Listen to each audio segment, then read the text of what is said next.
এই দোয়াটা শিখে নেন, ইনশাআল্লাহ আপনার জীবনের সমস্ত সংকট কেটে যাবে।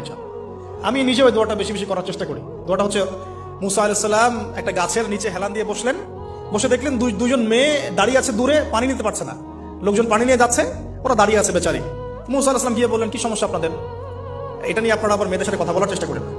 ঠিক আছে, তো মাহারাম গায়রা মাহারাম মেনে চলে। তারা বললেন যে আমাদের বাবা অনেক বৃদ্ধ মানুষ, আমরা পানি নিতে পারি না যতক্ষণ না আমাদের কম পানি নিয়ে চলে যায়। মুসা আলাইহিস সালাম একটু বললাম না, ফিজিক্যালি খুব স্ট্রং ছিলেন, থাকে না বডি বিল্ডার, সামনে গিয়ে কথা বলে সরো পানি দিতে দাও, তখন মানুষ একটু মূল্যায়ন করে না। তো মুসা আলাইহিস সালাম এভাবে পানি নিয়ে দিলেন এবং বাছুরদেরকে পানি পান করালেন, করিয়ে গাছের নিচে এসে বসে আছেন।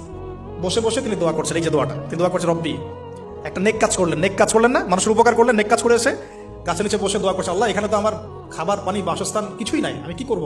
রব্বি ইন্নী লিমা আনজালতা ইলাইয়া মিন খায়রিন ফাকির, রব্বি ইন্নী লিমা আনজালতা ইলাইয়া মিন খায়রিন ফাকির।